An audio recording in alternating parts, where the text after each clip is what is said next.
दोस्तों, क्या आप जानते हैं ग्राउंड फ्लोर से बिल्डिंग के टॉप फ्लोर तक पानी पहुंचाने वाली इलेक्ट्रिक मोटर आखिर बनती कैसे है? फैक्ट्री में आखिर इसे बनाने का प्रोसेस क्या है? हेलो दोस्तों, स्वागत है आपका tech TV Hindi YouTube channel में। तो चलिए देखते हैं amazing electric motor manufacturing process. Step 1, making outer parts. Electric motor बनाने के प्रोसेस में सबसे पहले आउटर बॉडी को तैयार किया जाता है। आउटर बॉडी को रेडी करने के लिए एक मोल्ड का इस्तेमाल होता है, जिसमें इलेक्ट्रिक मोटर के शेप से बने खांचे को डाला जाता है। इसी खांचे से इसके आउटर पार्ट्स को तैयार किया जाता है। Step 2, filling with sand. Electric motor के आउटर पार्ट बनने के लंबे प्रोसेस से गुजरने के बाद अब बारी आती है मोल्ड को रेत से भरने की। ये वही मोल्ड होता है जिसमें इलेक्ट्रिक मोटर के शेप से बने खांचे को डाला गया था। उस मोल्ड में चारों तरफ से रेत या बालू को पूरी तरह से दबा दबा कर भरा जाता है। अच्छी तरह से रेत भरने के बाद उस मोल्ड को बंद कर कुछ समय के लिए छोड़ दिया जाता है। Step 3, filling casting powder. अब मोटर शेप में बने खांचे को मोल्ड में कुछ देर छोड़ देने के बाद जब ये पूरी तरह से जम जाता है, उसे फिर खोला जाता है। उस मोल्ड को खोलकर खांचे को थोड़ा हिला लिया जाता है। इसके बाद इसमें कास्टिंग पाउडर डाला जाता है। इस पाउडर के डालने से ये होता है कि रेत और आउटर बॉडी एक दूसरे से पूरी तरह चिपकते नहीं हैं। अगर आउटर बॉडी और रेत एक दूसरे से पूरी तरह चिपक जाएं, तो इलेक्ट्रिक मोटर बनाने में कुछ परेशानी आ सकती है, इसलिए ये स्टेप बहुत जरूरी है। Step 4, removing the steel structure and packing the mould. अब रेत और कास्टिंग पाउडर पूरी तरह से सूख जाती है। उसके बाद बड़ी सावधानी से उस आउटर बॉडी को बाहर निकाल लिया जाता है। आउटर बॉडी को बाहर निकालने के बाद ये खांचा पूरी तरह से आगे की प्रोसेसिंग के लिए तैयार हो जाता है। इसके बाद इस मोल्ड को, जिसके अंदर इलेक्ट्रिक मोटर की शेप बनी हुई होती है, उसे बंद कर साइड में रख दिया जाता है। Step 5, filling hot and molten steel. जब इलेक्ट्रिक मोटर जैसी शेप पूरी तरह से मोल्ड में तैयार हो जाती है, इसके बाद स्टील को पूरी तरह से गरम भट्टी में गरम करके पिघलाया जाता है। पूरी तरह से तप्त और पिघली हुई स्टील को बहुत ही सावधानी से उस मोल्ड में डाला जाता है। मोल्ड में कुछ समय पिघली हुई स्टील को छोड़ दिया जाता है। कुछ समय के बाद मोल्ड को तोड़ने पर उसमें से स्टील की बनी इलेक्ट्रिक मोटर का आउटर पार्ट बाहर निकलता है, जो कि बहुत ही स्ट्रॉन्ग होता है। Step 6, making steel structure in CNC machine. जब इलेक्ट्रिक मोटर का आउटर पार्ट स्टील से बनकर पूरी तरह तैयार हो जाता है, तो आगे की प्रोसेसिंग के लिए इसे एक CNC मशीन में डाल दिया जाता है। इस मशीन के अंदर ही इलेक्ट्रिक मोटर्स की अच्छी तरह से फिनिशिंग दी जाती है। शायद आपको नहीं पता होगा, लेकिन बता दें कि नट बोल्ट डालने के लिए भी सभी होल्स इसी मशीन में बनते हैं। मैन्युफैक्चरिंग इंडस्ट्री में इसके अलावा और कई मशीनें लगी होती हैं, जिसमें सभी प्रकार के इनर पार्ट्स भी रेडी हो रहे होते हैं। जैसे कि आर्मेचर कैबिनेट बनाने के लिए स्टैंपिंग मशीन का प्रयोग किया जाता है। मशीन के इस पार्ट को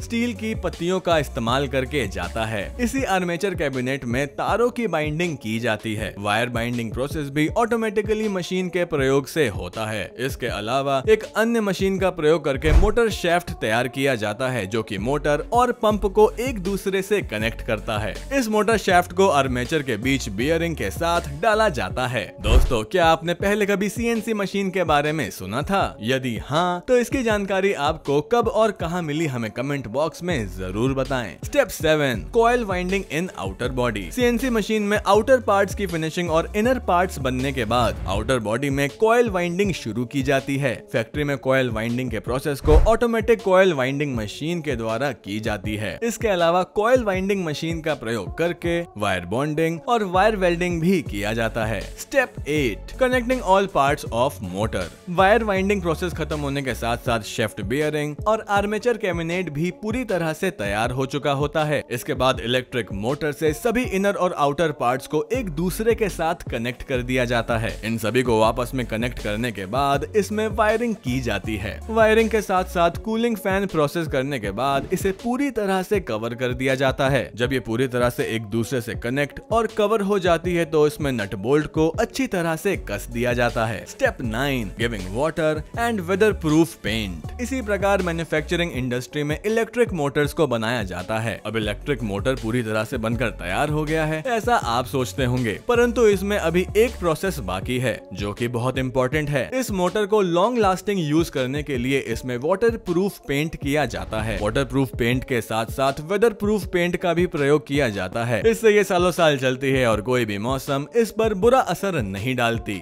इलेक्ट्रिक मोटर में पेंट करने के कारण इसमें जंग नहीं लगता और ये बहुत दिनों तक बिना खराब हुए चलता रहता है। Step 10 packaging for sale. And finally इस तरह से इलेक्ट्रिक मोटर तैयार हो जाता है, लेकिन इसे बाजार में बेचने के लिए इसकी पैकेजिंग की जरूरत पड़ती है। छोटे लेवल पर यदि इस काम को शुरू किया जाए तो इसकी पैकेजिंग वर्कर्स करते हैं, लेकिन यदि बड़े लेवल पर लोग इसे करते हैं तो मशीनों द्वारा ही उसकी पैकेजिंग होती है। इसके बाद इसे डिस्ट्रीब्यूशन के जरिए भेज दिया जाता है बाजारों में। तो फाइनली अब ये पूरी तरह से रेडी है मार्केट में सेलिंग के लिए। तो दोस्तों अब तो आप समझ ही गए होंगे, electric motor water pumps manufacturing process वाकई में चैलेंजिंग काम है। हम आप तक इस तरह की और भी टेक वीडियोस पहुंचाते रहेंगे, लेकिन यदि अभी तक आपने चैनल को सब्सक्राइब नहीं किया है तो सब्सक्राइब कर बेल आइकन को जरूर दबा दें। दोस्तों फिर मुलाकात होगी एक और नई वीडियो के साथ, तब तक आप यूं ही मुस्कुराते रहिए।